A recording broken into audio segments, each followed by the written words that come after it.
diary. Heather told me she teaches people real life. She said, real life sucks losers dry. If you want to fuck with the Eagles, you have to learn to fly.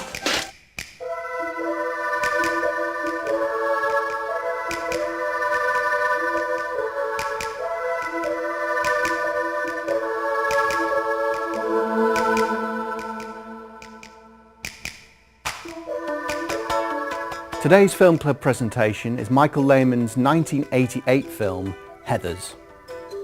For some reason, in the 1980s, directors like John Hughes had made films that depicted high school as fun.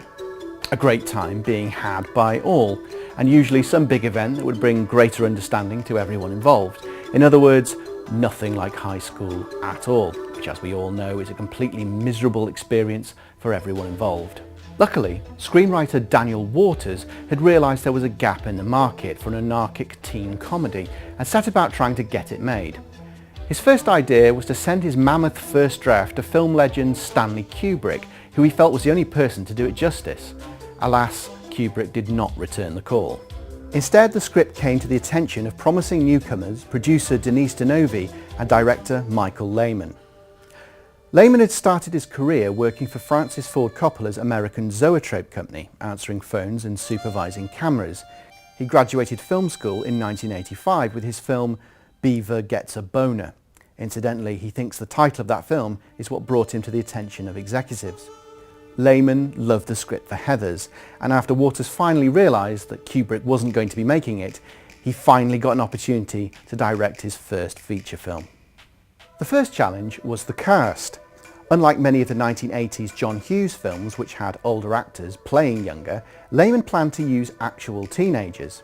Daniel Waters had wanted to cast Jennifer Connelly after her appearance in Labyrinth, but a young actress, Winona Ryder, who was currently shooting a film called Beetlejuice, had read the script and wanted in. Legend has it that Ryder's agent literally got down onto her knees to beg her not to take the role, claiming that the actress would never work again. Needless to say, Ryder and that particular agent parted company soon after Heathers was released. Elsewhere, actress Heather Graham had been cast as Heather Chandler, queen bitch of the school, but not being 18, the permission of her parents was needed. It was not given. Graham's father instead accused the filmmakers of being Satanists, and she did not take part in the production. The part instead went to Kim Walker. Finally, Christian Slater was cast in the lead male role. He'd had small parts in The Postman Always Rings Twice and The Name of the Rose, but this was to be his breakthrough role. The subject matter of suicide in the film was highly controversial. In fact, after the Columbine killings, Michael Lehmann was actually contacted by the press for a comment. But if any film ever made was designed to put teenagers off committing suicide, this was it. I have her note. Now, I'm going to pass this note around the class so you can all feel its pathetic beauty for yourself.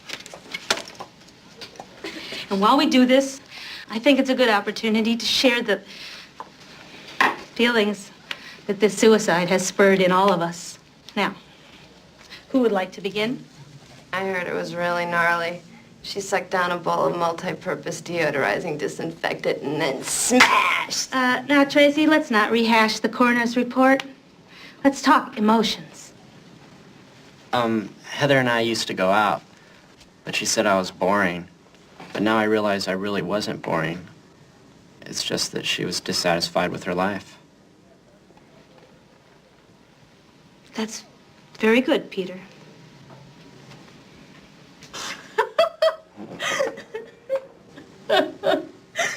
Heathers proved to be the ultimate antidote to the teen films of the 80s and spawned a legion of imitators. Without Heathers, we probably wouldn't have Juno. However, none of these imitators are more obvious than the film Mean Girls. The Lindsay Lohan film shares more than filmic DNA with Heathers, it shares actual DNA. The director is Mark Waters, Daniel Waters' brother. So now sit back and enjoy Heathers.